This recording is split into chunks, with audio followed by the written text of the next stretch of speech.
शिवे सर्वार्थसाधिके शरण्ये त्र्यम्बके गौरी नारायणी नमोऽस्तुते।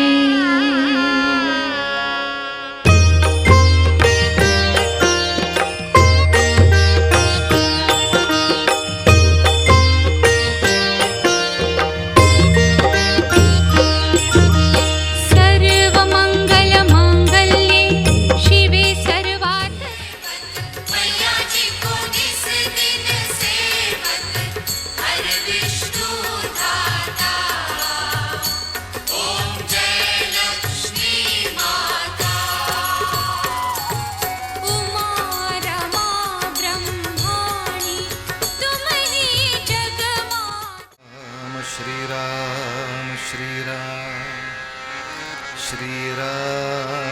श्रीराम श्रीराम श्रीराम श्रीराम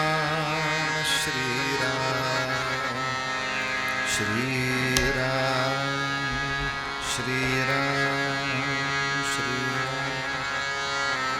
श्रीमन्महागणाधिपतये नमः।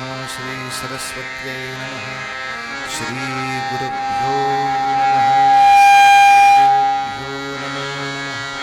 वक्रतुंड महाकाय सूर्यकोटिसमप्रभ निर्विघ्नं कुरु मे देव सर्वकार्येषु सर्वदा। गुरुर्ब्रह्मा गुरुर्विष्णुः गुरुर्देवो महेश्वरः गुरुसाक्षात् परब्रह्म तस्मै श्री गुरवे नमः।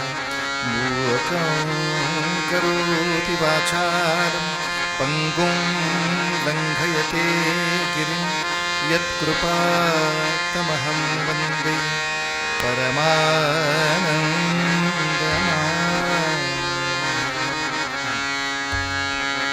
हरे जय जय राम कृष्ण हरे हरे जय जय राम कृष्ण हरे हरे जय जय राम कृष्ण हरे हरे जय राम कृष्ण हरे।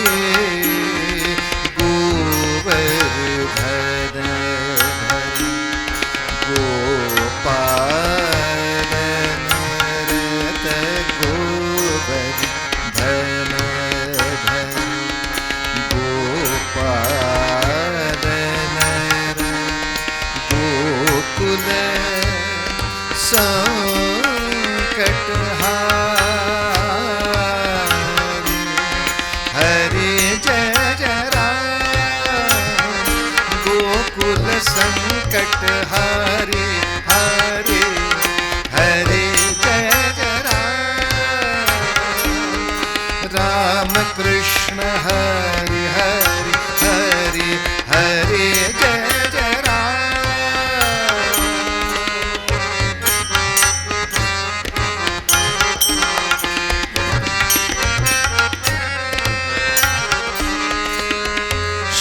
शरणागत दीना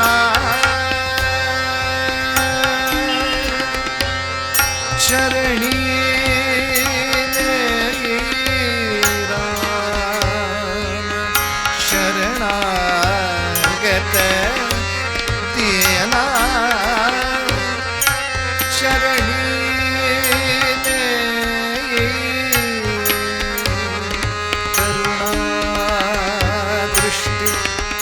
निहारे राम करुणा दृष्टि निहारे राम करुणा दृष्टि निहारे निहारे निहारे हरे जय राम हरे जय जय राम जय जय राम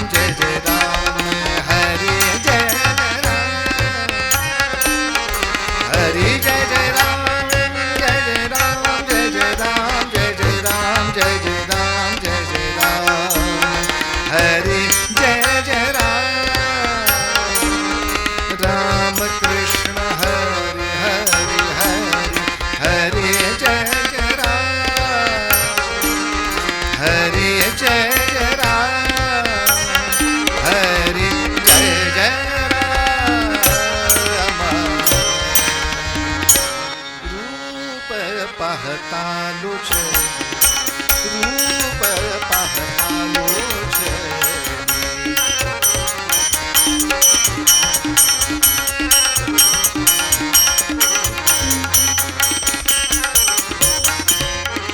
सुख झाले साजणी सुख झाले वो साजणी सुख झाले वो साजणी सुख झाले वो साजणी तो हा विठ्ठल बर तो हा विठ्ठल बर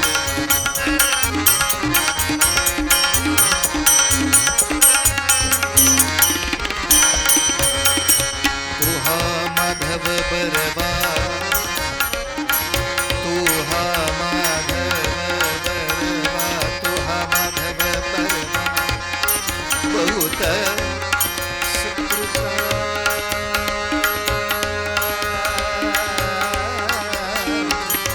जोडी बहुत सुकृताची जोडी म्हणून विठ्ठली आवडी म्हणून विठ्ठली आवडी सर्व सुखाचे आयर सर्व सुखाचे आयर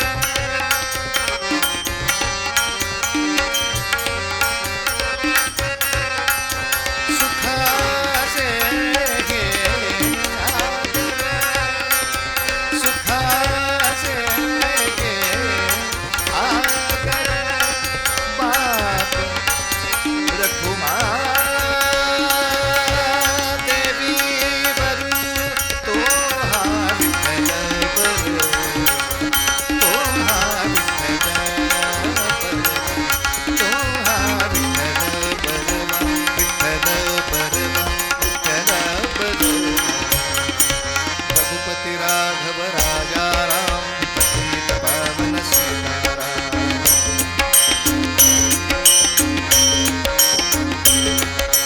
रघुपती राघव राजा राम पतित पावन सीताराम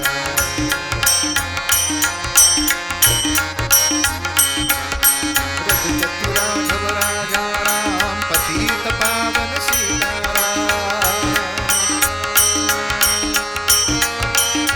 रघुपती राघव राजा राम पतित पावन सीताराम रघुपती राघव राजा राम पतित पावन सीताराम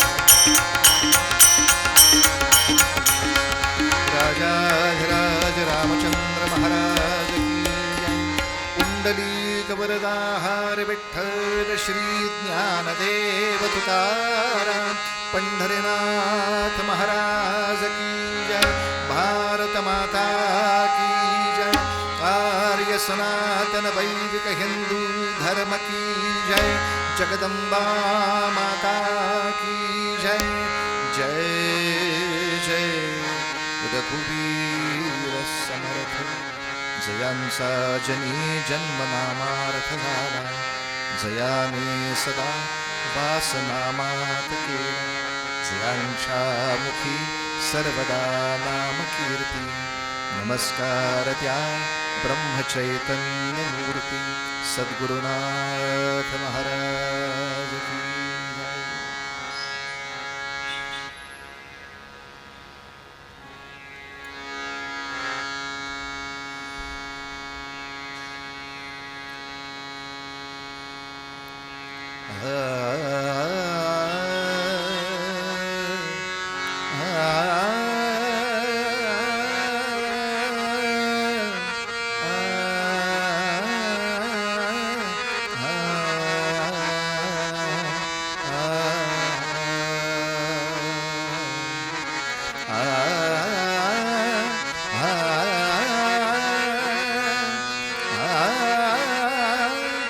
कृष्ण माझी माता कृष्ण माझा पिता कृष्ण माझी माता कृष्ण माझा पिता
मंदिर जगदंबेचं असताना अभंग कृष्णाचा का? तर कीर्तनाचं निमित्त अधिक मास एवढंच आहे. अधिक मास म्हणजे पुरुषोत्तम मास, विष्णू स्वरूपाचा. परमार्थाच्या मार्गाने बघितलं तर विष्णू स्वरूपाचा, व्यवहाराच्या दृष्टीनं बघितलं तर जावयाचा, आणखीन काही पाहिलं तर धोंड्याचा. काय जे म्हणाल ते असा हा अधिक मास. त्या निमित्तानं कीर्तन असल्यामुळे गोपालकृष्णांचं वर्णन थोडंसं घेतलं, ज्यामध्ये महाराजांनी फार सुंदर आपल्या नेहमीच्या पूजेच्या श्लोकात भर टाकली आहे. नेहमी पूजेचा श्लोक काय आहे? त्वमेव माता च पिता त्वमेव, त्वमेव बंधुश्च सखा त्वमेव. माता पिता बंधू सखा. त्वमेव विद्या एक आणखीन पाचवं, पण सकलं त्वमेव. पण सकलम मध्ये आणखीन कोण येतील? तर तुकाराम महाराजांनी आणखीन दोन नाती काढली. कृष्ण माझी माता, कृष्ण माझा पिता, आणि बहीण पण म्हटलं त्याला. सगळं आलं ना. बहीण, बंधू होताच, पण चुलता म्हणजे काकाचं पण नातं जोडलं. काही गरज आहे का काकाचं नाव काढायची? पण काय, भारताचा इतिहासच असा आहे की त्यामध्ये बाप लेकाच्या जोड्या गाजण्यापेक्षा काका पुतण्याच्या जोड्या जास्त गाजतात. असा अनुभव असल्यामुळे विठ्ठलाशी कृष्णाशी काकाचं सुद्धा नातं जोडलं. बहीण बंधू चुलता कृष्ण माझा. जाऊ द्या गाडी पुढे. मात्र पुढची ओळ मोठी चमत्कारिक आहे. कृष्ण माझा गुरु. यामध्ये थोडंसं दायित्व आहे, जबाबदारी आहे. अलीकडच्या काळामध्ये कोचिंग क्लासची संख्या खूप आहे. मला आधी वाटायचं की कोचात बसून शिकवतात म्हणून त्याला कोचिंग क्लास म्हणत असावेत. आमच्याच लेकरांनी आमचा भ्रम दूर केला. बाबा, कोणत्या जमान्यात जगता? कोचिंगचा अर्थच शिकवणे हो का? आपल्या काळामध्ये फक्त क्लासेसच होते, कोचिंग. आणि क्लासला जाणं कमीपणाचं मानलं जायचं. आईबाप सांगायचे, मेल्या क्लासला जा, पाठवतोय पण सांगू नको का तू क्लासला जातो. याचा अर्थच हा की तुला एकदा शिकवून कळत नाही, तू डोक्यानं जड आहेस. याचं उत्तर म्हणजे ते क्लास लागलेला आहे. सांगू तरी नको गधड्या. आता अभिमानाने सांगतात 6 क्लास असतात दिवसा. कॉलेजात काय असतं ते विचारायचं नाही. पुढे तर कोचिंग क्लास. हा कोचिंग क्लास लावल्यानंतर सुद्धा जर एखादा विद्यार्थी नापास झालाच तर तो सांगायला येतो, पुढल्या वर्षी आहे बरं माझा परत, सीट रिझर्व ठेवा. मास्तर म्हणतात सीट रिझर्व ठेवतो, पुढल्या वर्षी ये, पण माझ्यावर एक उपकार कर. आता सगळ्यांनाच कळणार तू नापास झालास. हो, माझ्या क्लासला येत होतास हे सांगू नको, का त्यात माझी बदनामी होते ना. स्वाभाविक आहे, ते फक्त सांगू नको. कसा नापास झालो एवढंच म्हणायचं. आणि याच्या उलट 99% गुणांनी जो उत्तीर्ण झाला त्यांनी समजा अगदी 5 किलो पेढे आणले. मास्तर 5 किलो पेढे खा. मला देऊ नको, माझ्या वतीनं सगळ्यांना एक एक पेढा दे, भेटेल त्याला पेढा दे, पण सांग हो माझ्या क्लासला येत होतास. आपल्या विषयामध्ये ज्याला गती आहे तो माझा शिष्य आहे असं म्हणायला गुरुला आनंद होतो.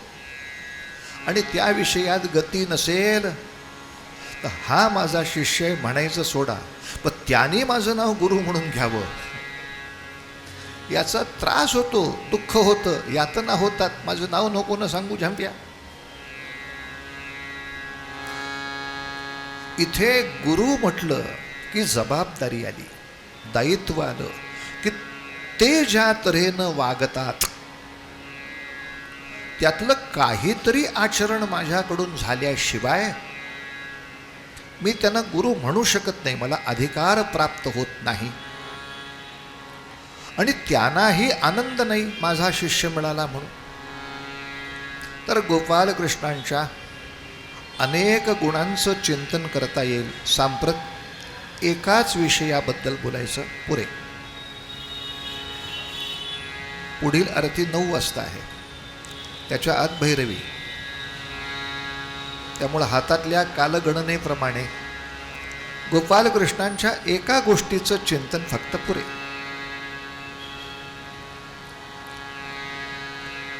एक चमत्कारिक वाक्य सांगतो, आपल्याला आश्चर्य वाटेल. पण गोपालकृष्णांचं जीवन हे वैराग्यपूर्ण आहे असं माझं वाक्य आहे. काही चेष्टा करताय? अहो, विरागी माणूस म्हटला की पहिलं ते झोपडीत राहिलं पाहिजे, दाढी वाढवली पाहिजे, जटा वाढवल्या पाहिजे, कंगवा वापरायचा नाही. आता केसच जास्त नसतील तर बरं, पण छाटी घातली पाहिजे, कंद मुळं फळं खाल्ली पाहिजे, पत्रावळीवरच जेवलं पाहिजे. म्हणजे मग आम्ही म्हणू शकतो विरागी, वैराग्य. गोपालकृष्ण सतत उलट सारखंच अलंकार घालतात, महालात राहतात, पंचपक्वान्न जेवतात. लग्नाच्या बाबतीत बोलूच नका. अशा वैभवशाली वातावरणामध्ये जे आयुष्यभर राहिले, अशा गोपालकृष्णांचं जीवन कसं काय म्हणता हो? वैराग्यपूर्ण. आणि याला उत्तर एकच, शास्त्रीय दृष्टीनं बघायला पाहिजे वैराग्य म्हणजे काय. आत्ता आपण जे काही बघितलं, झोपडी, छाटी, खाडावा, पत्रावळ, या विरागी माणसाच्या वेशभूषा आपण सांगितल्या. पण असा वेश आहे म्हणजे तो आहे याची खात्री काय? पोलिसाचा वेश घेऊन फसवत नाहीत. कपडे पोलिसाचे आहेत म्हणून पोलीस नाही ना म्हणतायत. कपडे न्यायाधीशाचे घालून समाजाचं वाईट करणारी माणसं कमी आहेत काय? दुर्दैव असं आहे की वरच्या वेशापेक्षा आपलं अध्यात्मशास्त्र असं सांगतं, कशामध्येही लिप्त न असणं हे वैराग्याचं लक्षण आहे. आणि माझं मन लिप्त राहू नये याचे व्यायाम आहेत ते. पत्रावळीवर जेवायचं म्हणजे चांदीच्या ताटात माझं मन अडकू नये. छाटी घालायची म्हणजे भरजरी कपड्यात मन अडकू नये. लक्ष्मी रोडला गेलं तर नुसतं फिरून यायचा. हा वैराग्याचा व्यायाम आहे. त्याने ते साधलंच असं नाही, प्रयत्नात आहे. आपल्या कथा कल्पतरूमध्ये फार गोड कथा आली आहे. एक संन्यासी बाबा गावामध्ये आले. संन्यासाचा नियम एका गावात 3 दिवसापेक्षा जास्त राहायचं नाही. आणि हा नियमही यासाठीच, अडकायचं नाही यासाठी. 3 दिवस राहा, निघा. पहिल्या दिवशी त्या गावामध्ये आले. नदीच्या किनारी छान झाडाखाली पद्मासन घालून बसले. ध्यान सुरू झालं आणि नदीच्या पाण्यात काहीतरी चमकतंय असं दिसलं. काय चमकतंय बरं म्हणून ध्यान बाजूला करून पाण्यात उडी मारली. पाण्यात काहीच नाही. परत बाहेर आले. बाहेरून बघतायत परत चमकतंय. मग लक्षात आलं वस्तू पाण्यात नाहीये, झाडावर आहे. त्या झाडावर असलेल्या गोष्टीचं प्रतिबिंब आहे. मग झाडावर चढून बघितलं. पूर्वी झाडाच्या वर 2 फांद्यांच्या मध्ये समजा अशी मोठी जागा आणि थोडा खोलगट भाग असेल तर त्याचं एक आपल्या भाषेत नाव आहे, ढोली. आता हे नाव जाड माणसांना वापरतात, तो सोडा विषय. मुळात ते त्या जाडीसाठी आहे. त्या ढोलीमध्ये कोणीतरी चांदीची भांडी, ताटं, वाट्या, तांबे ठेवलेलं. ते चमकत होते पाण्यात. संन्याशानं विचार केला, आपल्याला काही उपयोग नाही, काय चांदी घेऊन करायचं आहे. पण या गावात कोणी दरिद्री असेल तर त्याला उपयोग होऊ शकतो. 2 दिवस तो गावात सगळीकडे फिरतोय योग्य दरिद्री सापडवण्यासाठी. पण गाव चांगलं सधन होतं. पण जुन्या काळी आपल्या गावामध्ये दरिद्री असणं ही पाटलाची मानहानी असे. पण या सगळ्या गावाचा तो मुखिया, प्रमुख, ज्या विद्यापीठाचा तो कुलपती, त्या विद्यापीठातले विद्यार्थी भिक्षा मागतात. अपमान कोणाचा? बापाला भीक लागली काय? आपल्या गावात भिक्षेकरी ठेवायचा नाही ही व्रत होती. माझ्या गावात राहून तुम्हाला भीक मागावी लागते, माझा उपयोग काय? असं दायित्व घेणारी माणसं अख्ख्या गावामध्ये पाहिलं कोणी उपयोगाचा नाही. आता उद्या जायचं गाव सोडून. रात्रभर तळमळ तळमळ होतची आहे. माणूस नाही मिळत आहे. रात्रभर जागल्यामुळे पहाटेच्या वेळेला धनगर सापडला. मेंढर घेऊन चाल. अंगावर फाटके कपडे आहेत. Correct person. अरे बाळा, ये ये ये ये, नमस्कार. तुला एक गुप्त गोष्ट सांगायची. काय? या झाडावर चांदीची भांडी आहेत, ताटं आहेत. मला काही उपयोग नाही, मी संन्यासी आहे. तुझे कपडे फाटके आहेत, तुझं झोपडं तुटकं आहे, तुला फायदा होईल. धनगराने हळूच विचारलं, किती दिवस झाले तुम्हाला इथं येऊन?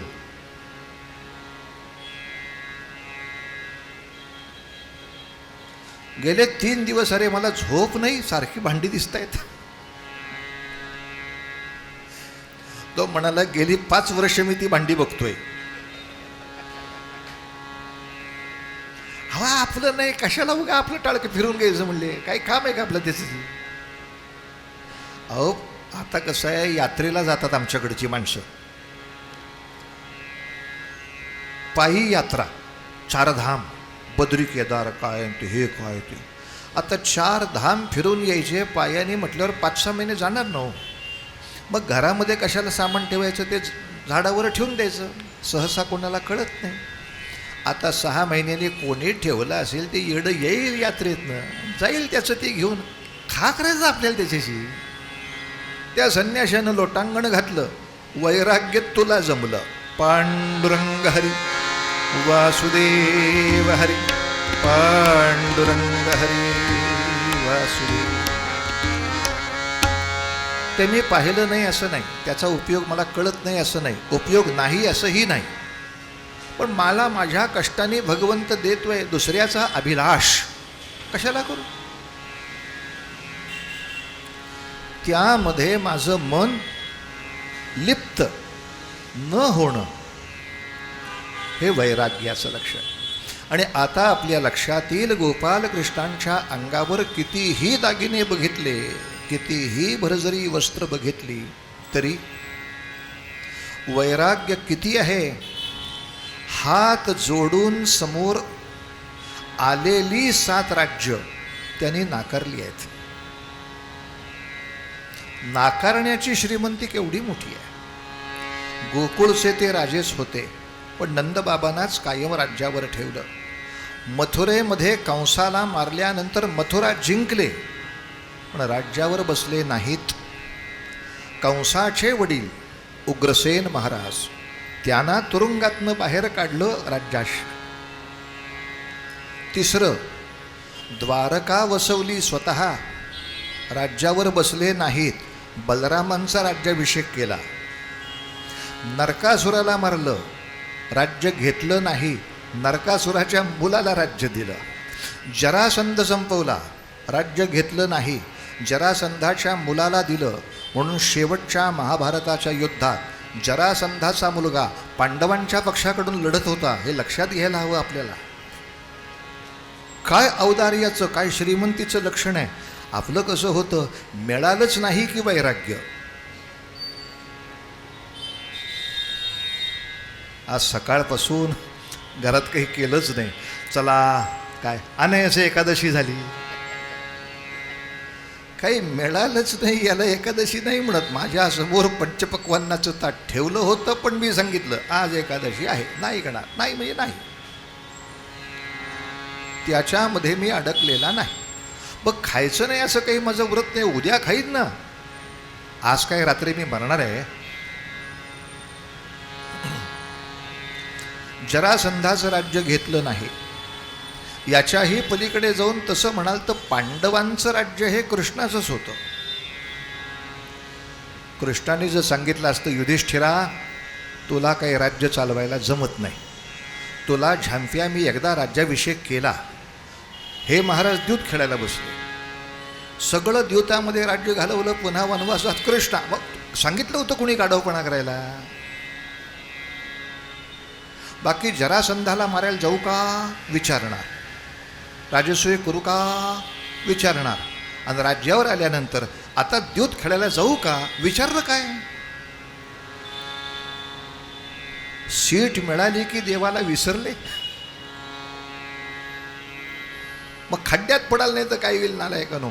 तुला राज्य जमत नाही, मीच राज्य चालवतो असं कृष्ण म्हणाले असते तर युधिष्ठिर कुठे नाही म्हणत होता. राज्याभिषेक युधिष्ठिरालाच.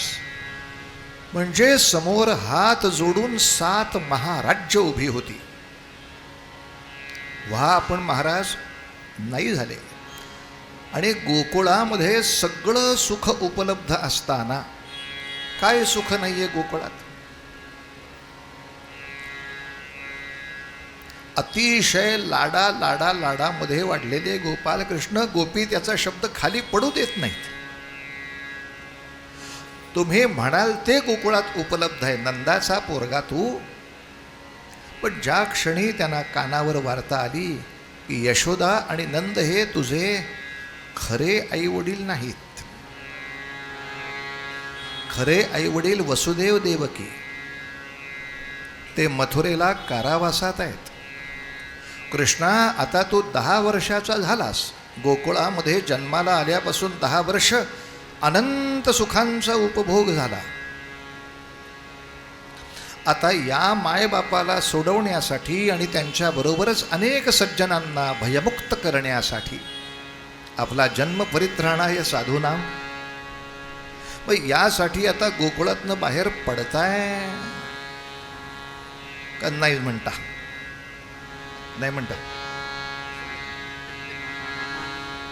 हो नाही तर आपल्याला समजा सांगितलं सुखाचा जीव दुःखात घालायला, तर आपण प्रवचन लगेच करतो. अहो ते तुरुंगात पडलेत, आता काय त्यांच्या प्रारब्धातच आहे ते, आपण काय करणार. रड मेल्या, त्यांच्या नशिबातच तुरुंग असेल तर मी काय करणार सांगा. आज जेव्हा नशिबातलं जाईल तेव्हा येतील ना बाहेर, आपण कशाला घाई करायची. काय माणूस आहेत. 2च प्रकारची माणसं सापडतात, एक कष्टाळू आणि दुसरे कसं टाळू. ते कारण शोधत असतात, काम कसं टाळता येईल. नको बाबा, नको बाबा. फार अवघड गोष्ट आहे महाराज. वैराग्याचं लक्षण ते हे की सगळ्या गोकुळाच्या सुखाकडे क्षणात पाठ करून परित्राणाय साधूनाम, मी माझं सर्व जीवन समर्पित करायला तयार आहे. एवढं सुखाचं आयुष्य एका क्षणामध्ये जन्मभराच्या संकटामध्ये टाकून देणं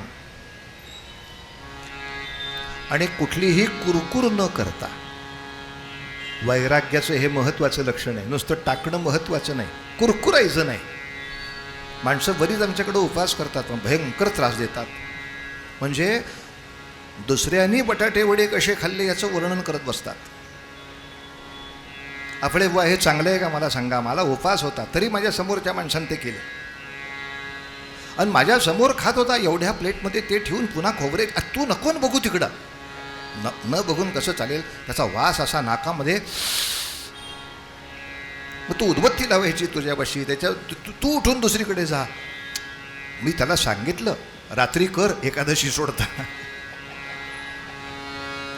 पण या एकादशीपासून पुढच्या एकादशीपर्यंत याच्या उपासापेक्षा हे वडे बघून मला उपास करावा लागला याचं कौतुक जास्त. कुरकुर आहे.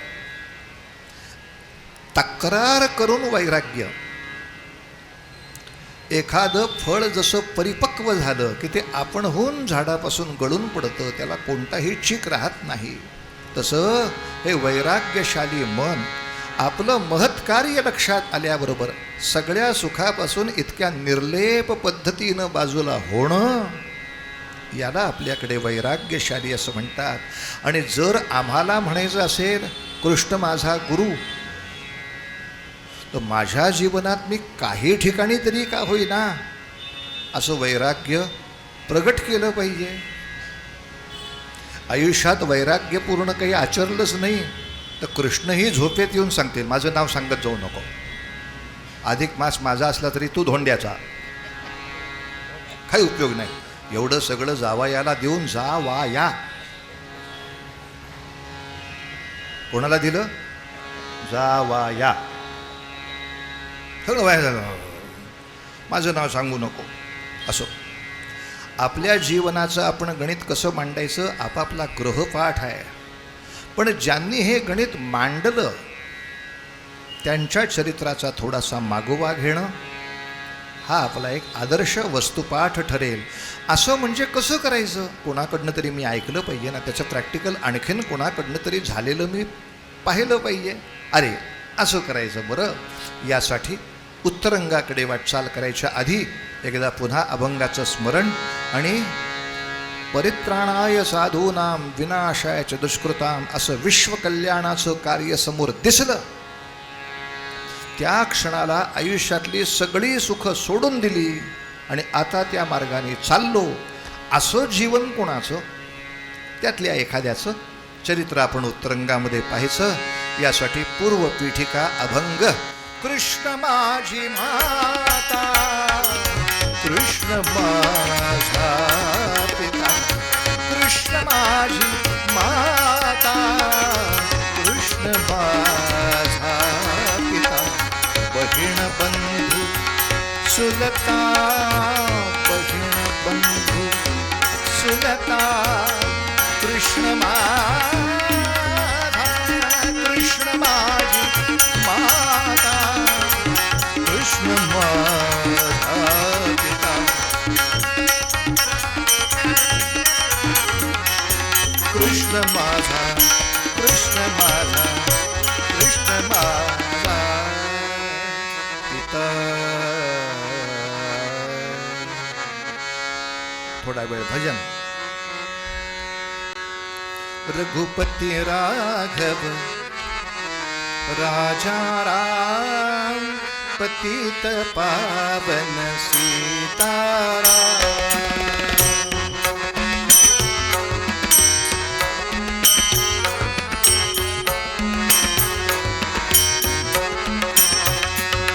रघुपति राघव राजा राम, पतित पावन सीताराम.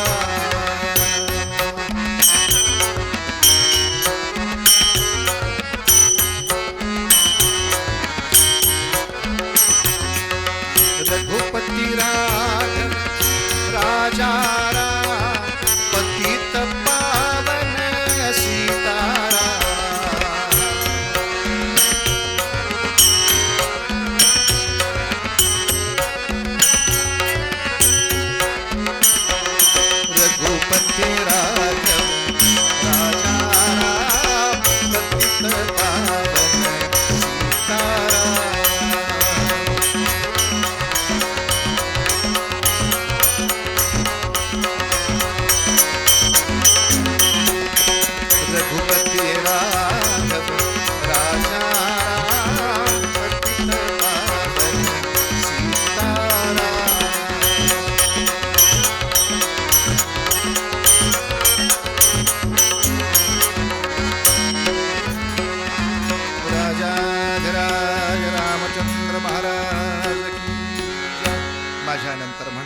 हरे राम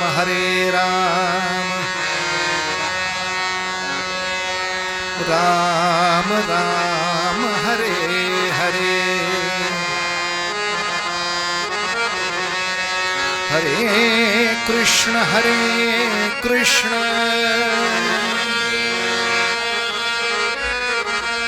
कृष्ण कृष्ण हरे हरे गोपाल कृष्ण भगवान।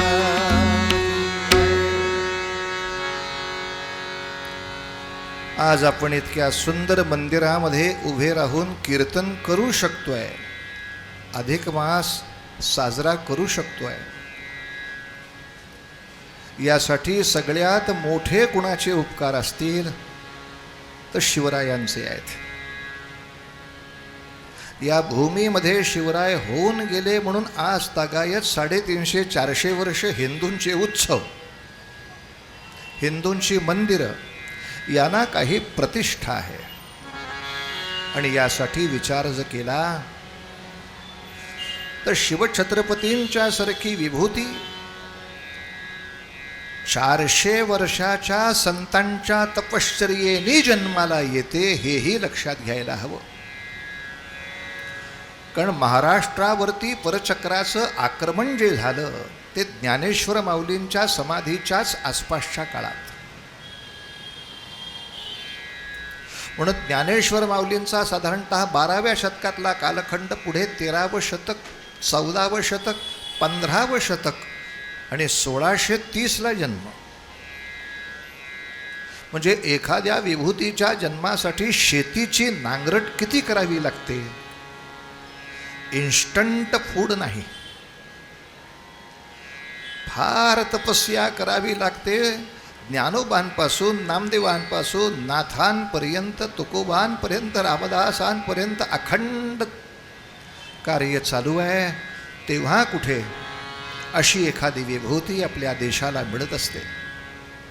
पण यामध्ये मंदिर जगदंबेचं आहे तेव्हा देवीचं अधिष्ठान विसरून चालणार नाही।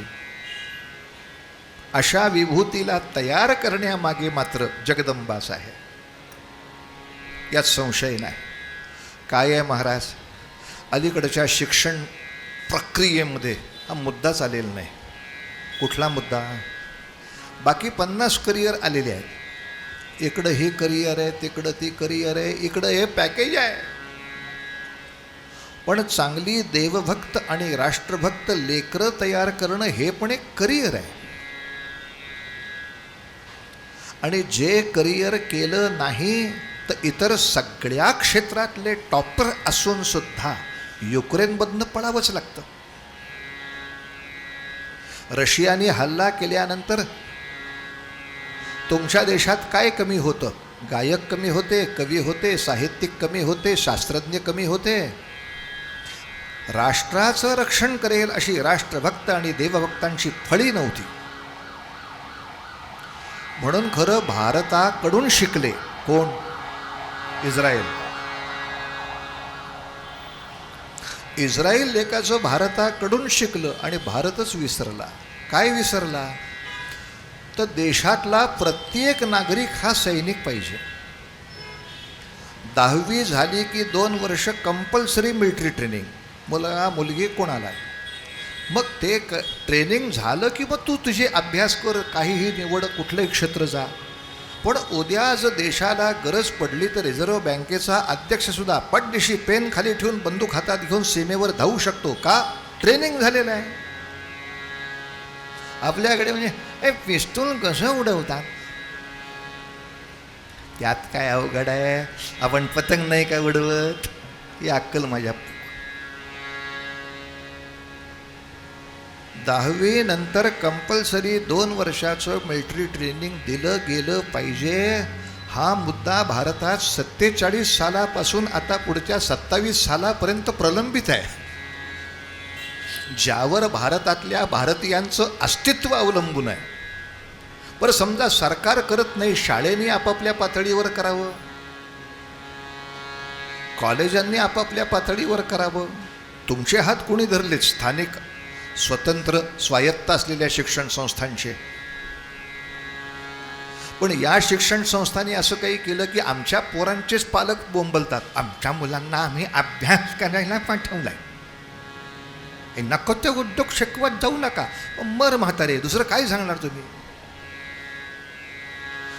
अभ्यासक्रमात यायला पाहिजे की ही पिढी तयार करणं हे पण एक करिअर आहे. आज 350 वर्षानंतर पेशव्यांच्या काळामध्ये, टिळकांच्या काळामध्ये असलेल्या एक 10 कारखानदारांची नावं सांगा. नाही माहिती कोणाला. पैसा मिळवून झाला असेल, मोठे कारखाने झालेही असतील, पण नाव जिजाबाईंचं काय शिल्लक आहे? करिअर काय केली?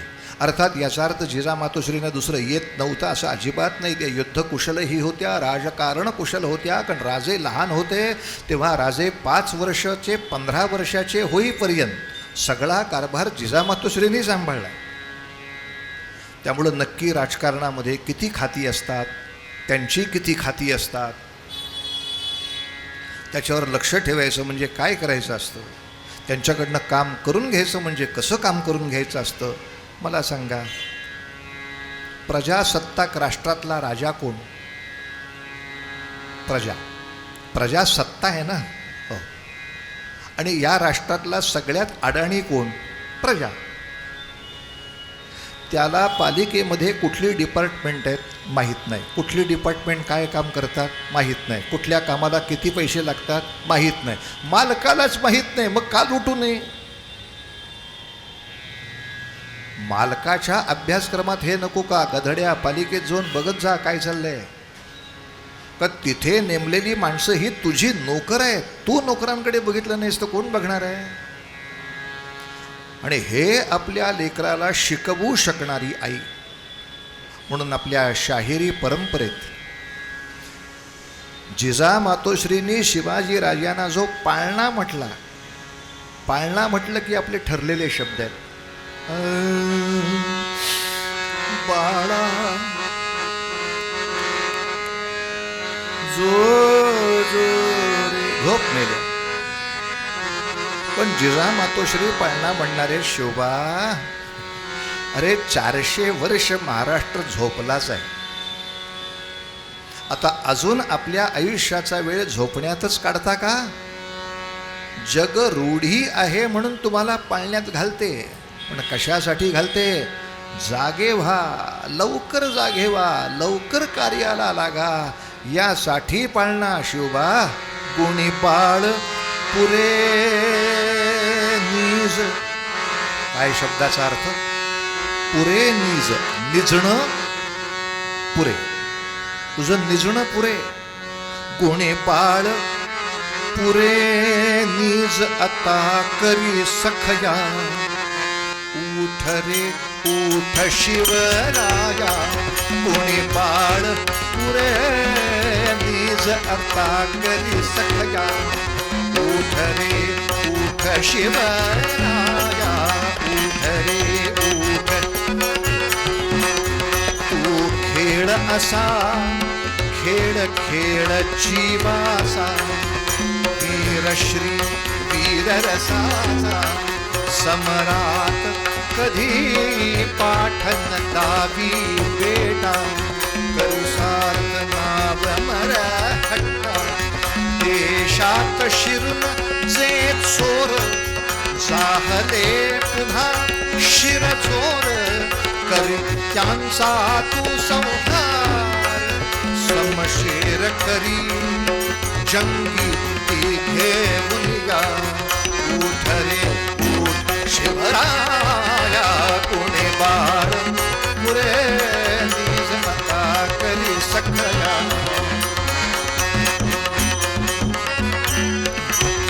श्रीरामाने रावण वधिला लढुनी, वानरा वीर बनवले. श्री हे रामायण. रावणाकडे आहेत तेवढे चांगले सैनिक माझ्याकडे नाही, सोडा का. राम म्हणतात तुझ्याकडं राक्षस, माझ्याकडं माकडं चालतील, मी त्यांना ट्रेनिंग करेन. काय फरक पडतो? श्रीरामाने रावण वधिला लढुनी, वानरा वीर बनवले. हे स्वतंत्रता कंसाच्या पासोनी गोविंद गोप जमवोनी तू तसा वीर होशील का समविसी मावळे गडिका तलवार करी धरशील का रणिवधावया देश शत्रूचा मेळा उठ रे उठ शिवबाळा गुणे बाळ पुरे निज करता करी सखया उठ रे उठ रे उठ रे शिवरा जगदंबा माता की अत्यंत तीव्र एखाद्या गोष्टीची इच्छा भगवंताच्या चरणी जर अर्पण केली तर ही इच्छा पूर्ण करण्याच्या दृष्टीनं भगवंत ही रचना करतात. रामासारखा कृष्णासारखा माझा मुलगा अधर्माचा नाश करणारा राजा व्हावा, तीव्र इच्छा. यासाठी संधी भगवती मला दे ग प्रार्थना. मिळाली संधी. जिजा मातोश्रींचे पतिराज शहाजीराजे भोसले यांना आदिलशहानं 2 जहागिऱ्या दिल्या. साधारणतः एका सरदाराला 1 जहागीर ही पद्धत असे. पण आता सृष्टी रचना बदलते तुमच्या इच्छेनं.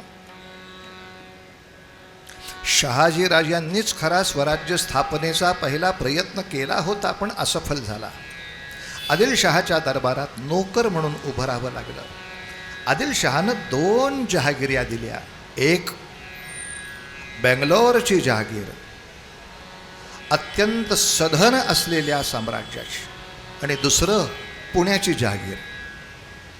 पुण्यामध्ये एकही वाडा शिल्लक नाही असं पुण्याचं स्मशान केलं होतं आदिलशहानंच. पण मुद्दाम एक स्मशानाची आणि एक नंदनवनाची अशा जहागिरी दिल्या. आणि शहाजीराजांनी ठरवलं बेंगलोरची जहागीर आपण सांभाळू, पण आपल्याला आपला लेक जसा व्हायला हवा, राखेतून नंदनवन उभं करेल असा पोरगा पाहिजे, मग त्याला हे काम देऊ. शिवाजीराजांच्या नावे पुण्याची जहागीर. काय बापानं प्रॉपर्टी दिली आहे, स्मशान. तेव्हापासून सगळ्या बापांच्या लक्षात आलं आपली मुलं कर्तृत्ववान व्हावी असं वाटत असेल तर त्याला फार काही द्यायचंच नाही, म्हणजे गधडा मिळवेल ना.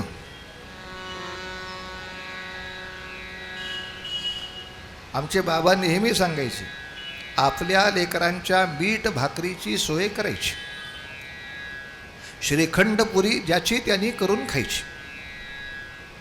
उगा श्रीखंडपुरीचा आपण आपल्या डोक्यावर घ्यायचं नाही, तर त्यांनी काय करायचं मग. यांच्या घरात नकोच लग्न करायला, का यांच्याकडं फ्रीजच नाही, कशाला पाहिजे फ्रीज, तुझे तुकडे करून ठेवायला. नसे ना का जुन्या काळात लग्न झाली कशी. आणि हे कौतुक असे, काही घरात नव्हतं तरी आम्ही लग्न केलं, आणि मग 4 पैसे बाजूला टाकून चटई सुद्धा माझ्या पगारात आणली. कौतुक आहे हो त्याचं. सगळं आयतं मिळालं याचं काय कौतुक आहे. म्हणून शहाजीराजांनी स्मशानवत असलेलं पुणे शिवाजीराजांच्या नावे केलं. आणि आता अर्थात त्यांच्या वतीनं कारभार चालवणार माँसाहेब आणि कारभारी दादोजी कोंडदेव. दादाजी कोंडदेवांनी जेव्हा ही सगळी भूमी दाखवली, एकही वाडा राहण्या योग्य नाही.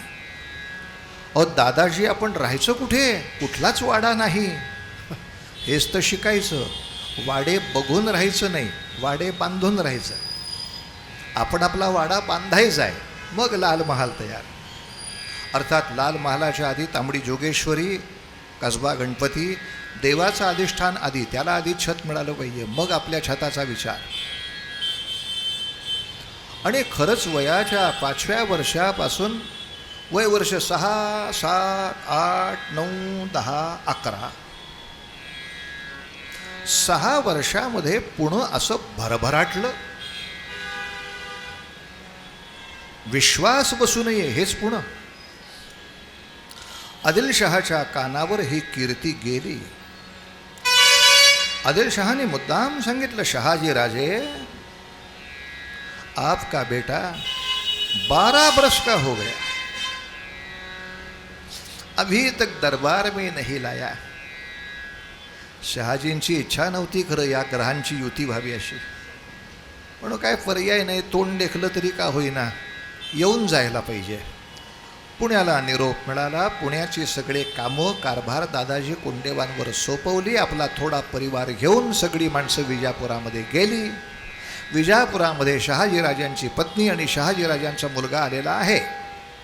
यासाठी पत्रकार परिषद नाही. तुम्ही आला आहात हे तुमच्या आचरणानेच सगळ्यांना कळायला हवं. त्यामुळं जिजामातोश्री कुठेही गेल्या, सकाळी भूपाळी काकड आरती. कशाला? आता आपण विजापुरात आहोत. त्यांना कुठं आवडतंय? मग मी त्यांना आवडेल तेवढंच करायचं का? आम्ही अमेरिकेत गेलो तेव्हा होते ना काही गाढवं सांगणारी मला. अमेरिकेत गेलं की कसं अमेरिकन माणसासारखं राहायचं. तुम्ही आता नवीन कीर्तन पण सुरू करा, बरमुडा आणि टी शर्ट घालून.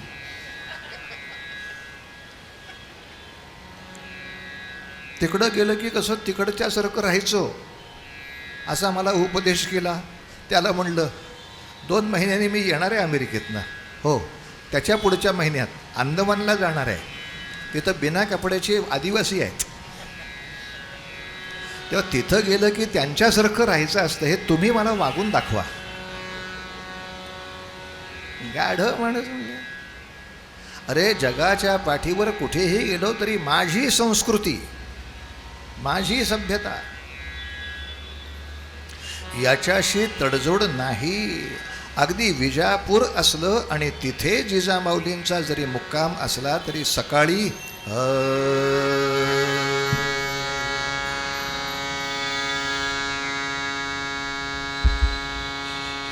आंघोळीला जाताना धूम मचादी नाही. सकाळ झालेली आहे, स्नान झालेलं आहे, गोपालकृष्णाची पूजा सुरू. घनश्याम सुंदरा श्रीधरा अरुणोदय झाला. उठिलव कर वनमाळी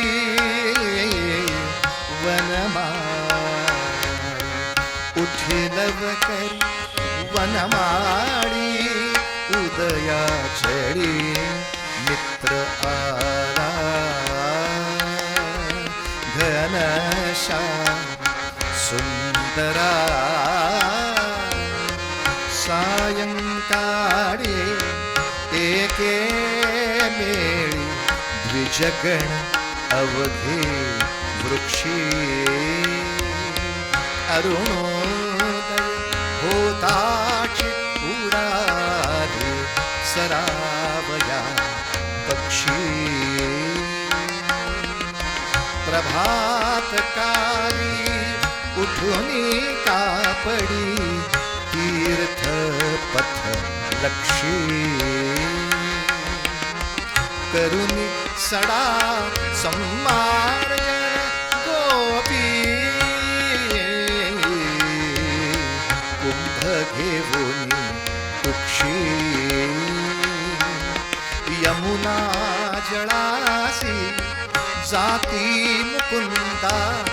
यमुना जळासी जाती मुकुंदा. दध्योधन बक्षी.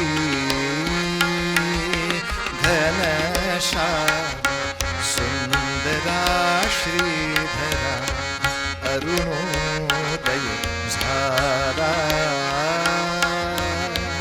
अरुणोदय झाला.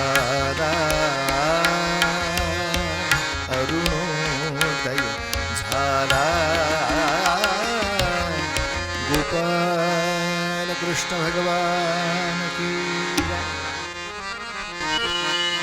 शहाजी राजे आले, म्हणाले चला चला चला शिवबा, लवकरात लवकर आज दरबारात पोचायचं. कोणाच्या? आदिलशहाच्या. मला नाही दरबारात यायचं. इथं येऊन, अहो राजे, इथे आदिलशहाची आज्ञा मानली नाही तर मुंडी मारतात. यावं लागेल, त्यांची जहागीर आपण सांभाळतो. चला. मला नाही यायचा. जिजा मातोश्री म्हणाल्या, मी सांगते समजावून. शिवबा, का नाही जायचं त्या पातकी बादशहाला बघायला? तो कितीही पातकी असेना, उद्या स्वराज्य उभं करायचं म्हणजे त्याच्याशी युद्ध करायचं आहे ना. पण ज्याच्याशी युद्ध करायचं त्याला आधी पाहायला नको. रावण कितीही पातकी झाला तरी मारुतीराय त्याच्या राजसभेत गेले होते, आग्रहाने गेले होते. एकदा बघू तर खरी काय ती राजसभा कशी आहे, सेनापती कसे आहेत, मंत्री कसे आहेत, आपल्याच माणसांचा किती पाठिंबा आहे. हो, पण सगळ्यात महत्त्वाचं तेच होतं, 80% फौजा हिंदूंच्याच होत्या त्यांच्याकडे. आपली माणसं किती आहेत, कोणाशी युद्ध करायला लागणार बघायला नको. धृतराष्ट्र पातकी आहे, दुर्योधन पातकी आहे, कृष्णाने राजसभेत जायचं का नाही? धृतराष्ट्राची एकदा मानसिकता तर बघितली पाहिजे. कौरवांच्या बाजूला कोण उभं आहे? इतक्या वेळ आम्ही तुम्हाला रामायण महाभारत सांगितलं कशासाठी?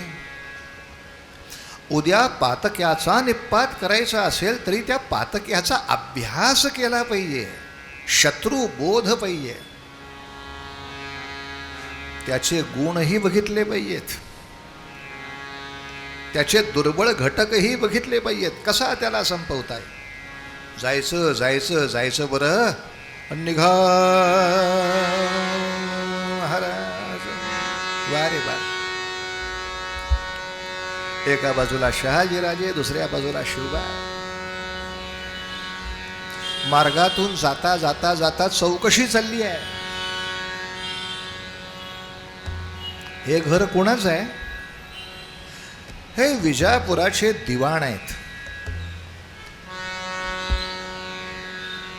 रुपयाचे पत्रे लावलेत दाराला. अहो दिवाणच आहेत, श्रीमंतच आहेत. पुढे हे हे हे घर कोणाचं आहे? हे विजापूरचे वजीर आहेत, चांदीचे पत्रे लावलेत. पुढे हे विजापूरचे सेनापती आहेत, सोन्याचे पत्रे लावलेत. पगाराप्रमाणे दिसत आहेत पत्रे. चला पुढे. आबासाहेब, हे काय ठेवलंय? अरे या तोफेला मुलुख मैदान तोफ असं म्हणतात. ही आदिलशहाची खासियत आहे. ही मुलुख मैदान तोफ रणांगणामध्ये आणली आणि एकदा धडाडायला लागली. सगळा मुलुख आणि ते मैदान साफ करून टाकते. समोर शत्रू शिल्लक ठेवत नाही. अशी एक तोफ 10,000 शत्रूला पुरेशी असते. आता कळलं आईनं का पाठवलंय. अभ्यास करा. शत्रूला कमजोर समजणं हे पाप आहे. संकटाला कमजोर नाही समजो. अशी तोफ आहे. आपल्याला गंमत म्हणून सांगतो,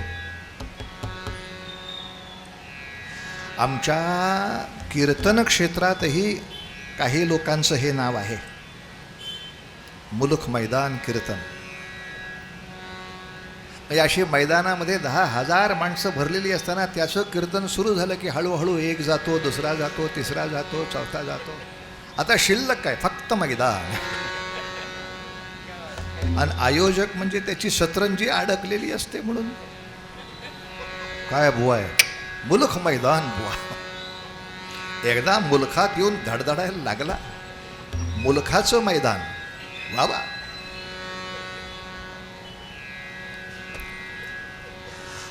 माणसंच नसली की बाबा सांगायचे आमच्या कीर्तनाला काय आनंद. समई आणि मुकुंदा हरदासा सगट पाचुंदा आणि बाकी उपस्थित सगळे नरसिंहाचे बाप म्हणजे खांब. काय उपस्थिती आहे, खांब मेले सगळे फक्त. आणि जसा दरबार जवळ आला, दरबाराच्या दारात अनेक संगमरवरी हौद होते. त्या हौदांमध्ये अत्तर होतो. त्या प्रत्येक हौदापाशी हत्ती उभा होता, सजवलेला, नटवलेला, मढवलेला. आणि जेव्हा एखाद्या सरदार आल्याची पुकार व्हायचा, तेव्हा त्या हत्तीनं अत्तराच्या त्या हौदामध्ये सोंड बुचकळायची, त्याच्या रस्त्यावरती अत्तर फवारायचं. अशी श्रीमंती आहे महाराज बाबा. अरे हत्तीच्या सोंडानी भले हे,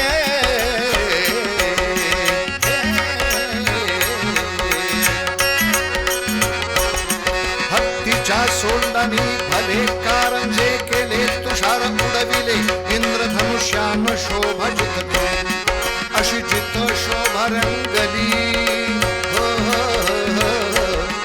अशी जित शोभा रंगली, तिथच पातली शिवाजी स्वामी जी जय, शिवाजी स्वामी जी जय, शिवाजी स्वामी जी. हत्तीच्या सोंडानी भले कारंजे केले, तुषार उडविले, इंद्रधनुष्यान शोभा जितके, अशी जित शोभा रंगली, तिथच पातली शिवाजी स्वामी जी, शिवाजी स्वामी जी, शिवाजी. नमः पार्वती पते हर हर महादेव. एका बाजूला सिंहासारखे शहाजीराजे, दुसऱ्या बाजूला सिंहाचा छावा शिवछत्रपती.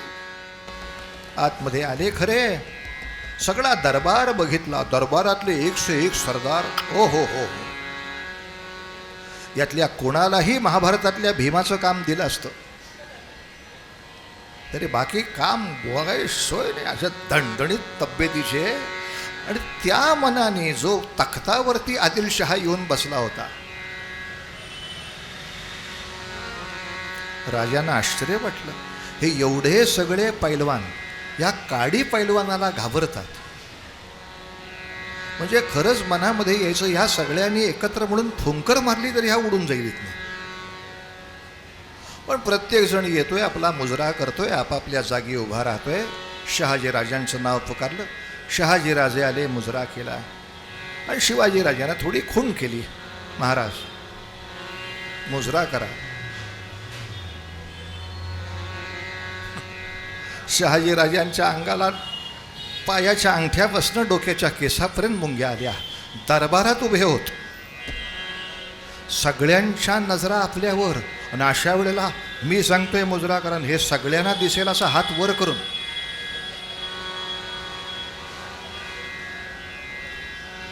आहे मैया. एवढ्यात एका सरदाराने पुढे जाऊन आदिलशहाना हळूच सांगितलं, शहाजी राजांचा मुलगा खेडेगावात वाढलेला आहे. पुण्याचा आत्ता कुठं तो कारभार पाहतोय, कुठला दरबार काय त्याला माहीत नाही. त्यामुळं त्याच्याकडनं काही चूक झाली तर रागवू नका. आदिलशहानी पण मोठेपणा दाखवला. रहना दो शहाजीराज. आता एवढंच म्हटलं असतं तर काही बिघडलं असतं. पुढे एक वाक्य तो म्हटला, त्यानं त्रास झाला. आदिलशहा म्हणतो, रहना दो शहाजी राजे, बेटा घबर गया होगा. आत्ता तू गेलास. मी घाबरलो. अख्ख्या दरबारला ऐकू जाईल अशा आवाजात सांगितलं, हो मी घाबरलेला नाही, पण इथे मुजरा करावा असं मला वाटत नाही, म्हणून मुजरा करणार नाही. आता ते 12 वर्षाचं वय आहे. सगळा दरबार ख्या हसला फक्त. शहाजीराजांनी आपल्या मोत्तदाराला बोलवलं, यानं घरी घेऊन जा. हा भूकंप पुरेसा आहे. हे इथंच राहिले तर पुढे भूकंपाची मालिका होईल. नेलं घरी. आणि दरबार संपवून जेव्हा शहाजीराजे मागोमाग आले, डोकं संतापलेलं होतं. आपल्या पत्नीला म्हणाले, जीव, काय शिकवलं तुम्ही लेकराला? काय संस्कार दिलेत? आज भर दरबारात त्यांनी माझा अपमान केला, हे संस्कार आहेत? जिजा मातोश्री म्हणतात, जरा थांबा, मी त्याला विचारते ना. शिवबा या. बाबा म्हणतात तुम्ही अपमान केला. आई, अपमान नाही ग, बाबा म्हणत होते त्याच्यासमोर मुजरा कर. मला नाही मुजरा. का नाही मुजरा केला सांगता? आणि मग बाळराजांचं उत्तर, आई कसा मुजरा करू सांग, कसा मुजरा करू? का रे? अगं मी म्हणता नाही नाही दरबारी नेले आज. मी आधीच नाही म्हणत होतो, मला तरी तुम्ही दरबारात नेलं. अहो तिथे अत्तराचे फवारे दाखवत आहेत, सोन्याचे पत्रे दाखवत आहेत. माझ्या 12 मावळमधल्या शेतकऱ्याला 2 वेळचं जेवायला अन्न नाही. अशी प्रजा असताना जो राजा स्वतः अत्तराचे फवारे उडवल्याचे कौतुक सांगतो, या राजासमोर काय मी मुजरा करायचा? आई, अगं मी म्हणता नाही नाही दरबारी नेले आज. मी म्हणता नाही नाही दरबारी नेले आज. जो आत शिरोनी पाहि तो चढून गेली भुवई. मुजऱ्याला हात नवाही शिरल बघू शकलो नाही. आई, मनात आलं कोणासमोर झुकायचं? हे सिंहासन कोणाचे, हे वैभव तरी कोणाचे? काहूर मनी प्रश्नांचे अपहारी नृप सत्तेचे. लववेना हे शिरमार. अपहारी हे सगळा लोकांचे पैसे लुबाडून असलेली श्रीमंती, अपहार केलेली नृपसत्ता आहे. यांच्यासमोर मी खाली मान घालायची कशी? होतात देवळे नष्ट, होतात देवता भ्रष्ट. धेनु ब्राह्मण ओरडती, धर्मावरती संकष्ट.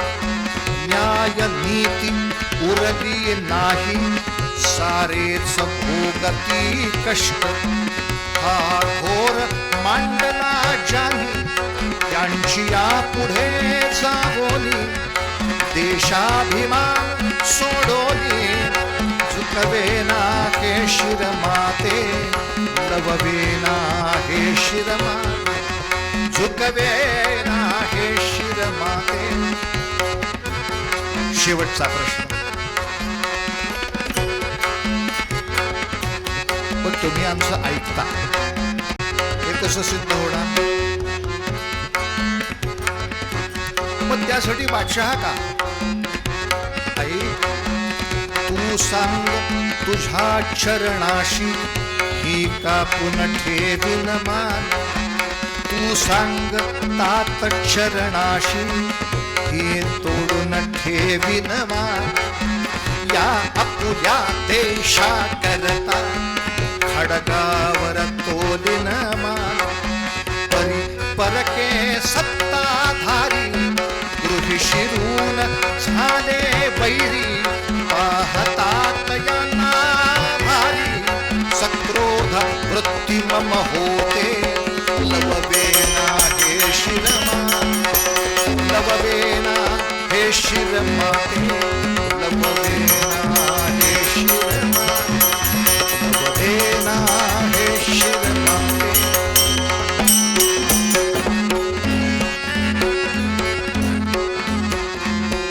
आईच्या कानावर शब्द आले, आई तू सांग तुझ्या चरणाशी ही कापून ठेवीन मान, तू सांग तात चरणाशी ही तोडून ठेवीन मान, या आपल्या देशाकरता खडगावर तोलीन मान, परी परके सत्ताधारी गृही शिरून झाले वैरी, पाहता तयांना भारी सक्रोध वृत्ती मम होते, दान दर दर दर. एवढा आनंद आईला, कडकडून मिठी मारली लेकराला आणि मनात आलं, वेड्या हे ऐकण्यासाठी 12 वर्ष मी वाट पाहतीये. महाराष्ट्रातल्या कोणत्याही माणसाला विचारा, का लढतो निजामशहासाठी, तू का लढतो आदिलशहासाठी, तू का लढतो मुघलांच्यासाठी, तू का लढतो बेदरच्या बादशहासाठी. आपल्या लोकांसाठी कुणी मरायचं. मी देहूसाठी लढेन, मी आळंदीसाठी लढेन, मी चिंतामणीसाठी लढेन, कुणीच नाही. मी माझ्या मायबापासाठी लढेन, मी माझ्या परंपरेसाठी लढेन. काही नाही, फक्त पॅकेज मिळालं की संपलं. इथं ही जहागिरी मिळेल, तिकडं ती जहागिरी मिळेल, इकडे ही जहागिरी मिळेल. माझ्या संतांसाठी मी लढेन, माझ्या देशवासियांसाठी मी लढेन, माझ्या देशप्रप्रेसाठी लढीन, असं म्हणणारा माणूसच नव्हता लेकरा. आज माझ्या लेकराच्या मनात ते आलं. बस सफल झाली तपश्चर्या. आता हा निखारा विजून उपयोगाचा नाही. घाईनं सगळ्या परिवाराने आपलं सामान बांधलं, निघायचं, पुण्याला जायचं. आता हिंदवी स्वराज्य उभं राहील, आता हिंदवी स्वराज्य. राजे लवकर पुण्याकडे जाण्यासाठी सामानाची बांधाबांध करायला गेले. हे सगळं बोलणं चालू असताना जिजाबाईंना भानच नाही की हे सगळं बोलणं शहाजी ऐकतायत. शहाजीराजे तिथेच उभे आहेत. मग शहाजीराजांना प्रश्न केला, नाही ना मी चुकीचं शिकवलं लेकराला, काय संस्कार केले म्हणून तुम्ही रागावलात. मी चुकीचे संस्कार नाही ना केले.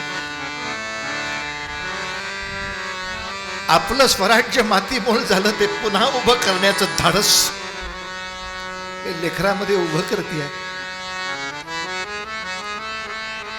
मी चुकीचं नाही ना केलं. शहाजीराजे म्हणतात, काय सांगू जीव, पत्नी आहेस म्हणून फक्त थांबायला लागतं, अन्यथा तुझं कार्य जगन्माते इतकं मोठं आहे जिथे तुला साष्टांग दंडवत घालून प्रणाम करावा अशी इच्छा होईल.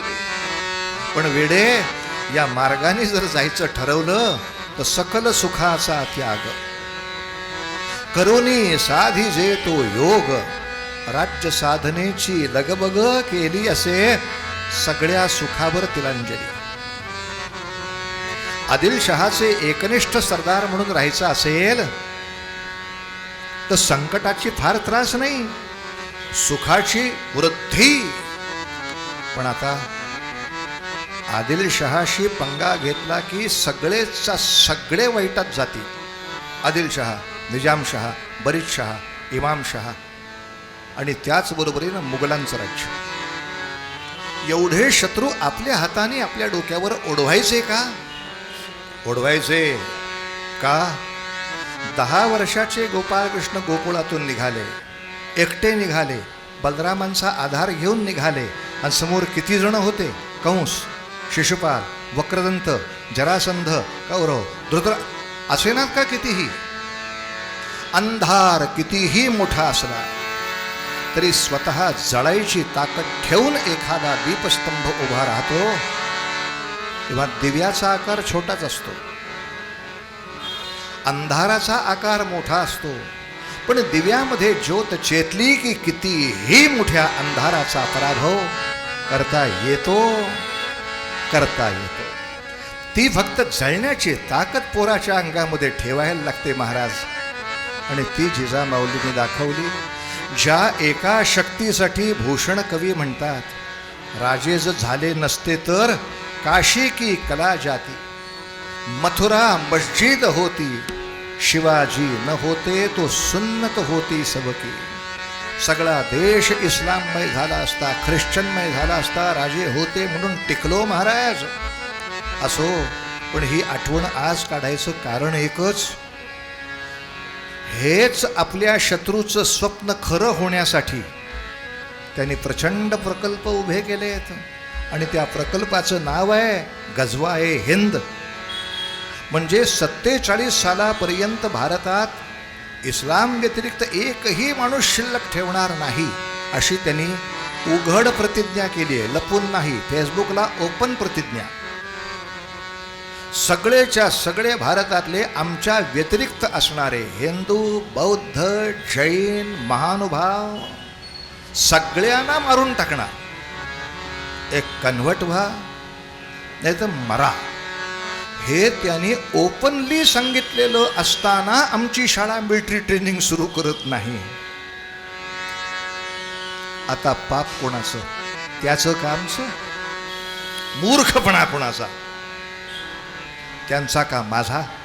तेव्हा महाराज कीर्तनाच्या समाप्तीसाठी एवढाच मुद्दा लक्षात घेऊ. जो धोका जिजामाऊलींनी मान्य केला, जो धोका शहाजीराजांनी मान्य केला, ते धोका घेतला म्हणून आज तागायत आपण उभे आहोत महाराज. तर अशा तऱ्हेनं फार मोठं जरी संकट नाही तरी मी माझ्या परिवारातल्या जास्तीत जास्त युवक युवतींना सैनिकी प्रशिक्षणाने प्रशिक्षित करेन. हा या पुढच्या 10 वर्षाचा आपला अजेंडा पाहिजे. एकाच वेळेला ते पोर शस्त्रसज्जही पाहिजे आणि संस्कार सज्जही पाहिजे. संस्काराविना शस्त्र त्याला राक्षस करेल आणि शस्त्राविना नुसते संस्कार त्याला दुबळा करेल. दत्तात्रेयांच्यासारखं एका हातात माळ पाहिजे आणि एका हातात त्रिशूळ पाहिजे. या पद्धतीनं माझ्या पुढच्या पिढीच्या या सगळ्या माझ्या परिवारातल्या लेकरांना एका बाजूला विद्येचं टोक, दुसऱ्या बाजूला देशसेवेचं टोक आणि तिसऱ्या बाजूला समाजकार्याचं टोक, अशा 3 त्रिदळांनी जर युक्त असं सुंदर त्रिशूळ माझ्या हातामध्ये दिलं. यासाठी आपण जे कष्ट करायचे तो आपला त्याग आहे. आपण जे म्हणतो कृष्णाला गुरु मानण्यासाठी मी कुठला त्याग करू? एक 4 मालिका कमी बघा. आपल्या परिसरामध्ये फिरण्याचे टाइमटेबल्स करा. तेवढ्या ठिकाणी फिरून किती लोकांना काय करता येईल याचा डाटा तयार करा. या डाटाप्रमाणे फायनान्स कसा उभा करता येईल याची योजना करा. समोर काही प्रकल्पच नाही. खाएंगे पिएंगे ऐश करेंगे और क्या, ही जिंदगी हिंदूची व्हावी यासारखं दुर्दैव नाही महाराज. आणि आज मला खूप मोठा आनंद या ठिकाणी उभं राहण्याचा. इथे दर्शनाला आरतीला अनेक वेळा आलो, पण या मंदिरानं तो पायंडा आत्तापर्यंत, आता मंदिर उभं राहून 40-42 वर्ष झाली फक्त, यापेक्षा फार नाही.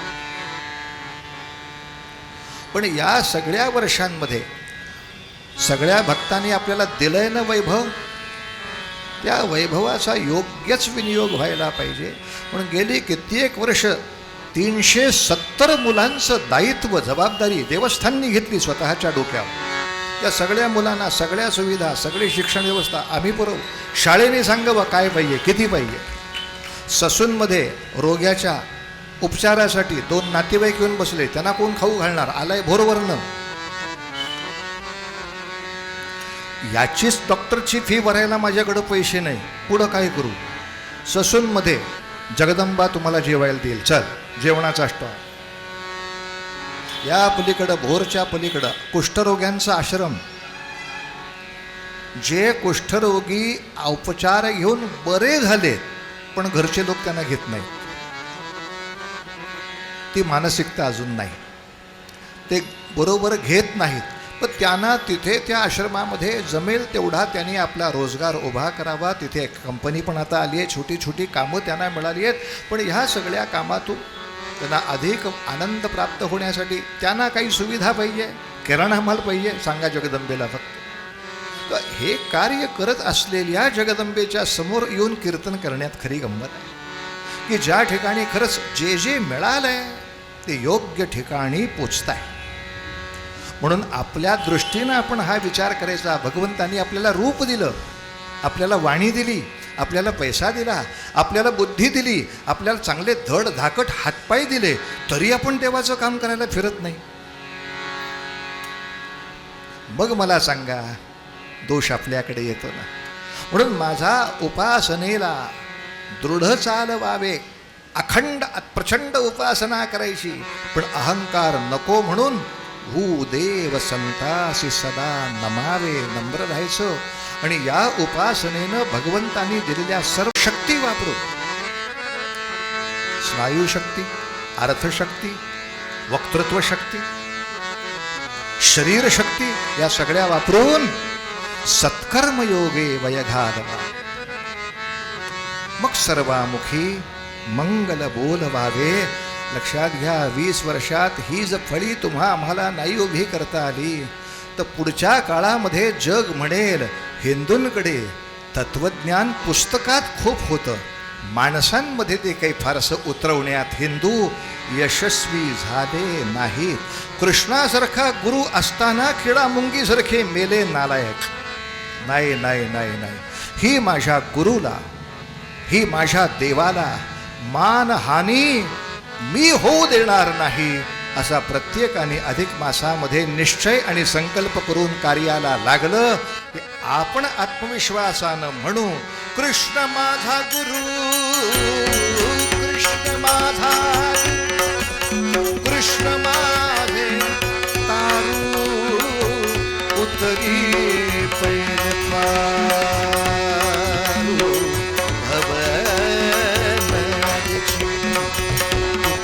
म्हणे माझा कृष्ण हा दिसा वाटे न करावा परत जीवा. कृष्ण माझी माता, कृष्ण माझा, कृष्ण माझी माता, कृष्ण माझा, कृष्ण माझा, कृष्ण माझा पिता गोपाल कृष्ण भगवान की जय. आपण सारे आरतीसाठी सिद्ध हो. नियमाप्रमाणे 9 वाजताची आरती आता सुरू होईल.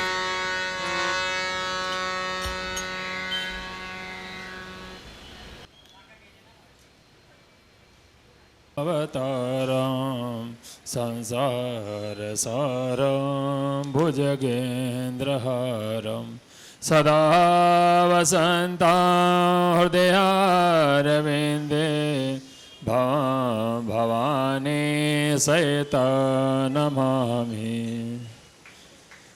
सुखकरदा दुःखहरदा वरदा विघ्नाचे नुर्वे पूर्वे प्रेम कृपा देवाचे सर्वांगे सुंदर उडचेंदोराचे कंठे झळके माळ मुक्ता बाळाचे. जय देव जय देव जय मंगलमूर्ती ओ श्री मंगलमूर्ती. दर्शन मात्रे मन शरणे मात्रे मन कामना पुते. जय देव रत्न गजधा भारा तुझे गोरे कुमरा चंदनाचे ओटे कुंकुम के झरा हिरे जडिदा मुकट शोभता बरा रजते न पुरे चरणे घरिया. जय देव जय मंगलमूर्ति हो श्री मंगलमूर्ति. दर्शन मात्रे मन शरणे मात्रे मन कामना पुते. जय देव लंबोधर पीतांबर फणिवर वंदना सरचुंड वक्रतुंड त्रिनयना दास रामाजा वडभवे सदना संकटे पावावे निर्वाणे रक्षावे चोरवर वंदना जय देव जय मंगलमूर्ति ओ श्री मंगलमूर्ति दर्शन मात्रे मन शरणे मात्रे मन कामना पूते जय देव दुर्गे दुर्घट भारे तुझ बिन संसारे अनाधनाधे अम्बे करुणा विस्तारे वारे वारे जन्म मरण ते वारे हारे परलो आता संकट निवारे जय देवी जय महिषासुरवदने ओ दैत्यासुरवदने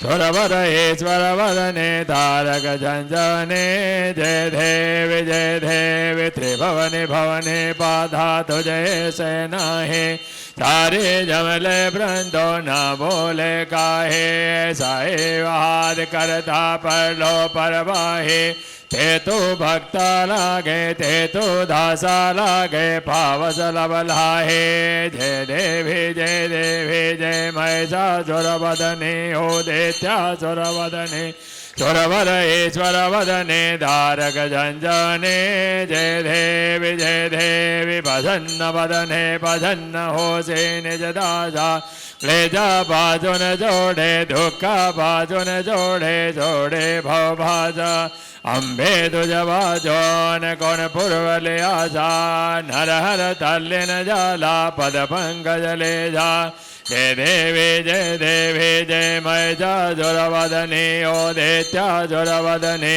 सुरवर ईश्वर वदने तारक झंझने जय देवी लवलोते विकराला ब्रह्मांडे माळा विषकंठ गाळा तेने त्रिज्वाळा लावण्य सिंधोर मस्तके बाळा ते तो निभावे निर्मल भावे जो झोला जय देव जय शिव शंकरा हो स्वामी शंकरा आरते यो वालो भावार्दे यो वालो शिव करपुर गोरा जय देव करपुर गोरा भोला ने में विशाला अर्धांगे पर्वते चुमनंजा माला विभूति जय उदभाल सिद्धिकंठ नीला ऐसा शंकर जो भे उमा में ज्वाला जय देव जय शिव शंकरा हो स्वामी शंकरा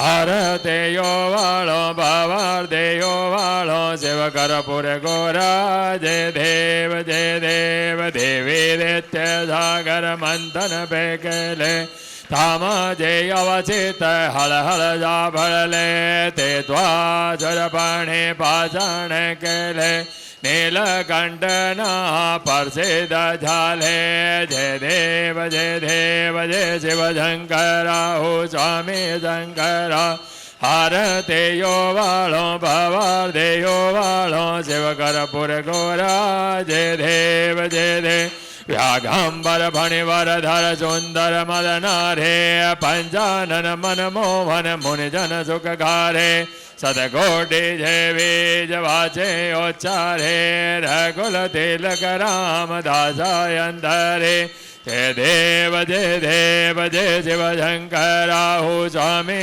शंकरा आरते यो वालो भवार्दे यो वालो शिव करपुर गोरा जय देव घाले लोढांगण वंदे न चरण ढोला न पाहे रोबा तुझे प्रेमे अलिंगन आनंद पूजन भवे वाले मने न तमेव माता पिता तमेव बंधु सखा तमेव विद्याधरण तमेव सर्वं मम देवदेव कायेन वाचा मनसेन्द्रिया बुद्ध्यात्मना वा प्रकृति भावा करोमि यज्ञ सकल परस्मै नारायणादे समर्पया असुतं केशवं राम नारायण कृष्ण दामोदरं वासुदेवं श्रीधं माधवा गोपिका भल्लभं जानकी नायकं रामचन्द्रं हरे राम राम राम हरे हरे हरे कृष्ण कृष्ण कृष्ण हरे हरे हरे राम राम राम हरे हरे हरे कृष्ण राधा कृष्ण हरे